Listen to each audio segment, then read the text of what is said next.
Hello, everyone. Democrats in Congress failed to act in the best interest of Americans hardest hit by this pandemic. Amid inaction, President Trump stood up for every American who, through no fault of their own, needed relief.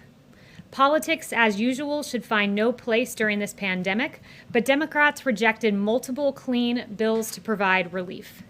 The American people are tired of games, they seek leadership, and President Trump delivered. This weekend, President Trump took executive action designed to provide the relief Democrats have denied to those who need it most.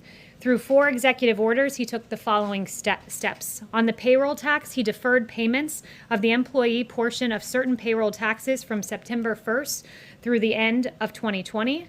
On unemployment assistance, states will provide 25% cost sharing, amounting to a total of $400 per week in benefits through the end of the year.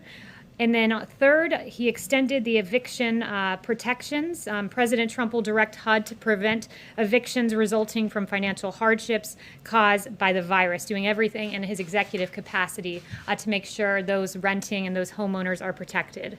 Finally, on student loans, he extended 0% interest and suspended loan payments through the end of the year.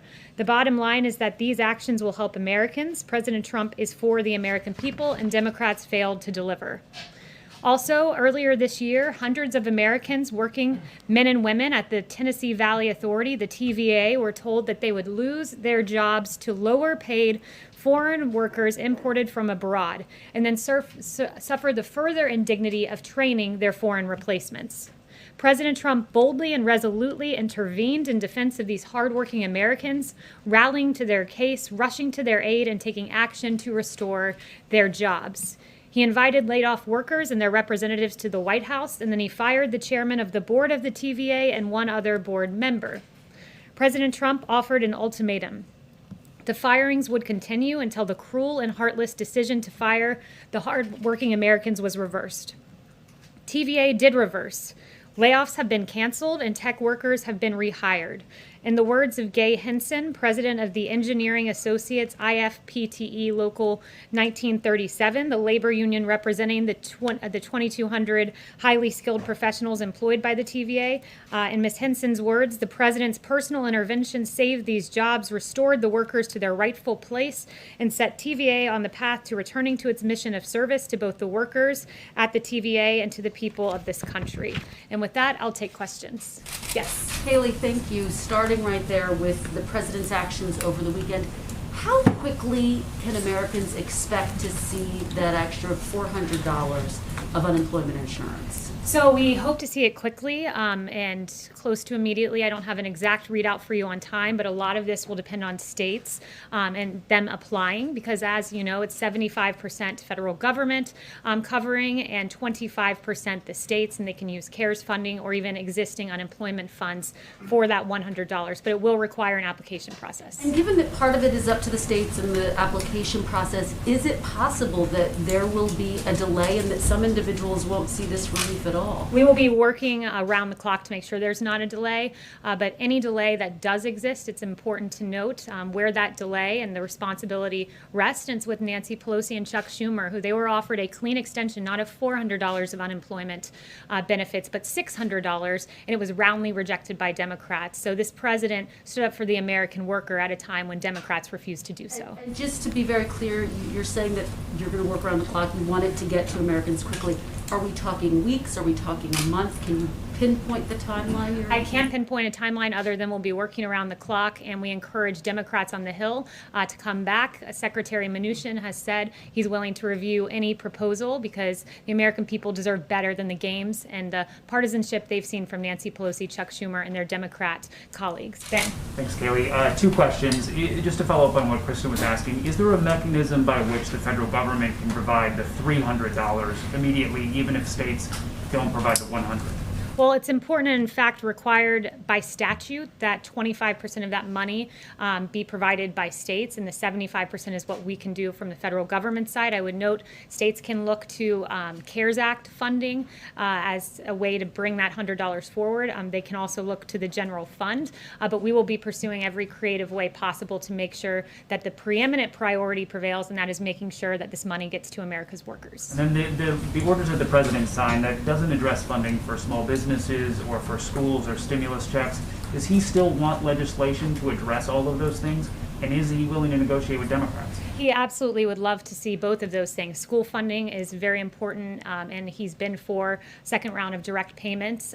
So we encourage Democrats to really negotiate with us in good faith. So far, they have not done so. In fact, moving further away from us rather than towards us. Negotiations work by coming towards one another, and it's incumbent upon Democrats to do that. They say they've come down from $3 trillion to $2 trillion. Is the White House willing to go up from one to something else? They've still put in several non-starters. They've never put forward a serious proposal. And the notion, before they claimed to have come down, they actually went up, and then they wanted $100 billion in school funding. We said, okay, we'll give you more than you asked for, $105 billion, to which was no longer acceptable. So they've been fundamentally unserious with each and every one of their offers in this negotiation.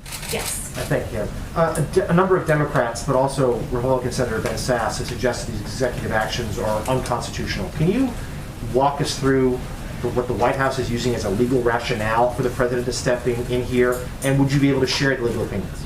Yes, I absolutely can do that. First, I would note that what we are doing is entirely within the executive capacity of the president. On student loans, Section 2A, 2 subsection A of the Higher Education Relief Opportunities for Student Acts of 2003, which is 20 USC 1098BB, authorizes the Secretary to waive or modify provisions of student financial assistance programs to ensure that individuals who've been affected by the national emergency are not worse off financially. There's another statute for that one, Section 432 of the Higher Education Act of 1965, which gives broad authority to the Secretary.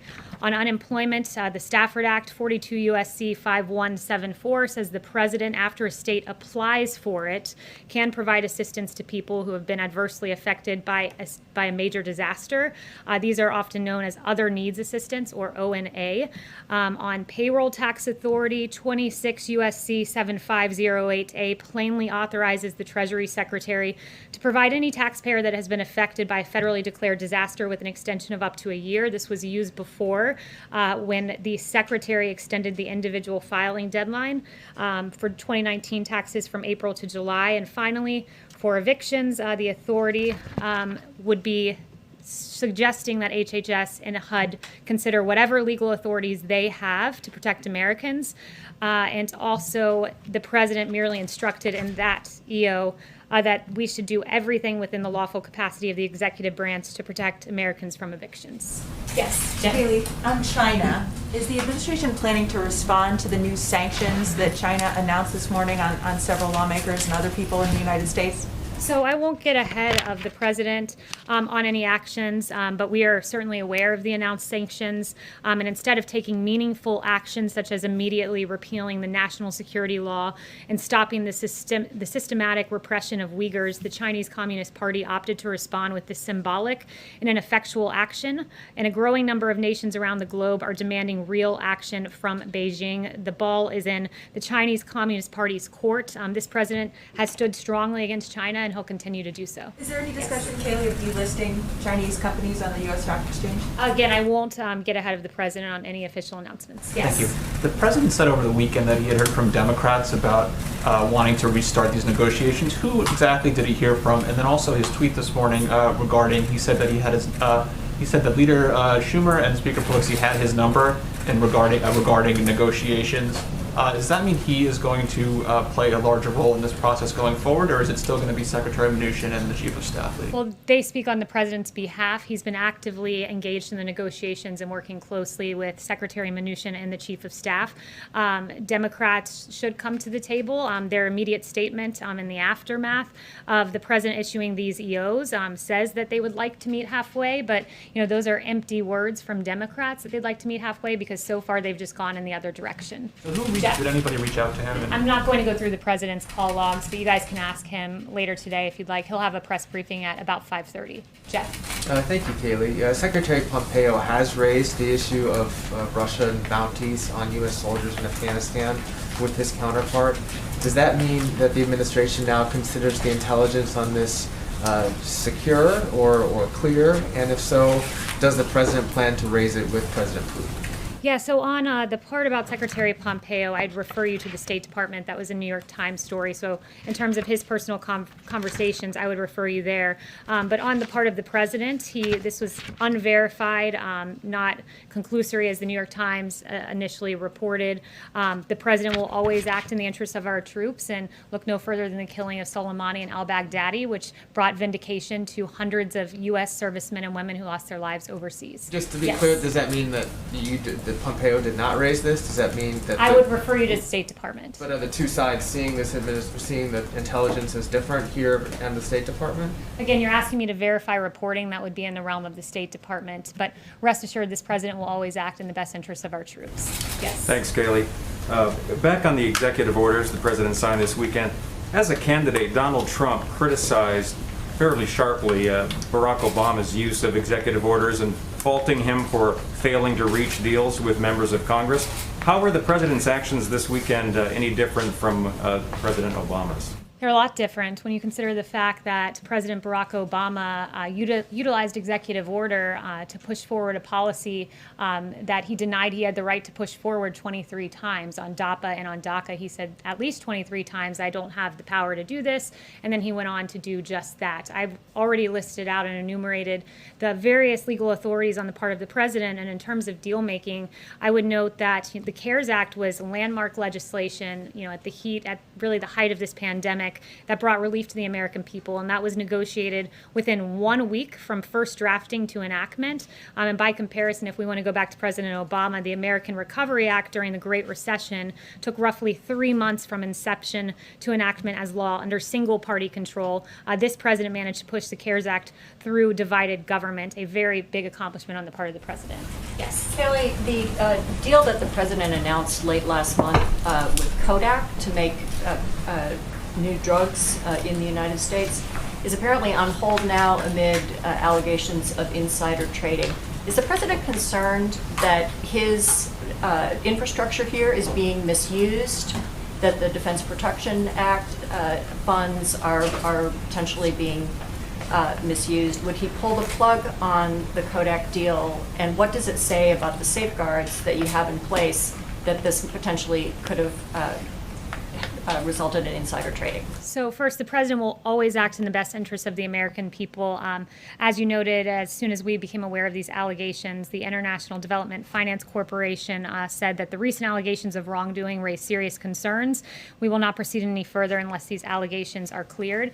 The president has strong faith in the process here. We've used the DPA more than 30 times to increase production, and it's been to great effect when you consider in the stockpile we've seen vast increases, tripling the amount of N95s, tripling the number of gowns, 4 times the number of ventilators on hand at 69,000, and we'll have more than 10,000 more by the fall. So this president has used the DPA effectively, but we're certainly aware of the Kodak allegations and take them seriously. Would he pull the plug on that deal? I'll leave that to the president, but he takes these very seriously. We won't speculate as to what that investigation finds. Thank you. Yes. 2 questions, if I may. The president just tweeted that Gettysburg would be one of the 2 sites he's looking at.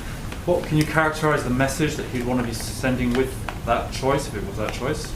Yeah, I won't get ahead of the president as to what his convention speech will look like, but the president has done a lot to bring this country together. We've faced unprecedented challenges, and he's worked to make sure that the American people are best equipped and taken care of to rise above the challenges that we face, and he has a strong record of achievement that he'll be touting on that day. Sorry, the other question, if you don't mind. Is there a message to the protesters in Belarus? Is the president looking at that? Is he supporting them? Yes, so we are looking at that, and we're deeply concerned by the Belarus presidential election.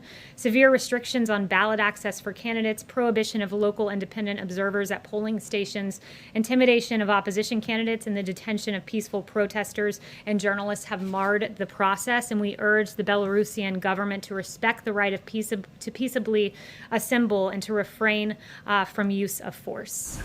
Yes. Thanks, Kayleigh.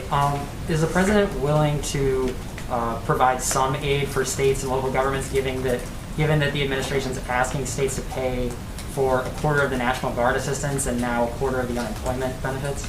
Yeah, the president's always been clear here that, he wants to support state and local governments, but only for COVID-related matters, and he doesn't want to bail out blue states that had structural problems long before this. So that's where his priorities lie.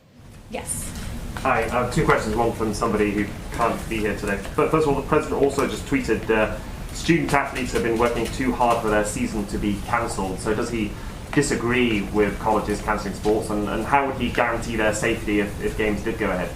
Yes, I spoke to the president in the Oval Office about that just before walking out here, and he is very much would like to see college football safely resume their sport. And as he mentioned in that tweet, a lot of these college athletes, work their whole lives to get, 4 years. Sometimes if they're redshirted, an extra year if they're lucky. They work their whole lives for this moment, and he'd like to see them have a chance to live out their dreams. And a question from Anthony Leake of the Chronicle Fashion Guide. Do you have any reaction to the resignation of the Prime Minister and Cabinet in Lebanon? Yeah, the president's aware of the situation, but that was just breaking as I came out, so I have nothing to add to that, other than our heart is with the people and those who lost their lives. Christian. Thanks, Kayleigh. Two on the orders. Is the administration at all concerned that funding the federal government's cost share through FEMA could leave the government underfunded for hurricane season? And then secondly, on the housing provisions, I'm just curious, why didn't the president extend the eviction moratorium as it was outlined in CARES? Was that because it was deemed unconstitutional? So on evictions, I would note that the president took 4 strong actions here. And again, the eviction moratorium there was a temporary moratorium put in place by the CARES Act. So the president did what he can within his executive capacity, and it was 4-part, taking all lawful measures to prevent residential evictions. Number 2, instructing HHS and CDC to take measures to temporarily prohibit residential evictions. On HUD, prioritizing federal fundings that can be used as financial assistance to struggling renters and homeowners, and also HUD working with its grantees and partners to ensure that homeowners are not forced out. And with regard to HHS, as they explore their executive authority here, 42 U.S.C. 264A authorizes the Surgeon General in consultation with the Secretary to make and enforce such regulations as is in his judgment that are necessary to prevent the introduction, transmission, or spread of communicable diseases. So it will be within HHS's purview to determine whether COVID meets those standards, and it could go a long way in helping Americans who face eviction. And your second question? It was about FEMA. Is there a concern that, pulling from the disaster funds could leave them underprepared for the rest of, the worst part of hurricane season coming? Yeah, so there is that snapback provision that if FEMA does get below a certain level, that money will snap back. So that is certainly a concern, and we'll make sure that 2 things happen, that Americans get paid, but also that there's enough funding there to safely go through hurricane season. Yes, Thank you, Kayleigh, very much. 2 questions. What would you like the White House would like to see happening in Lebanon right now, next? And this weekend, the U.S. reached 5 million coronavirus cases, and Brazil 100,000 deaths.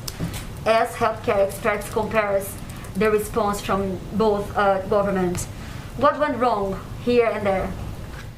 So first with Lebanon, that was your first question. We're monitoring the situation closely. As I've said, our heart goes out to the men and women who lost their lives. It's an absolute tragedy.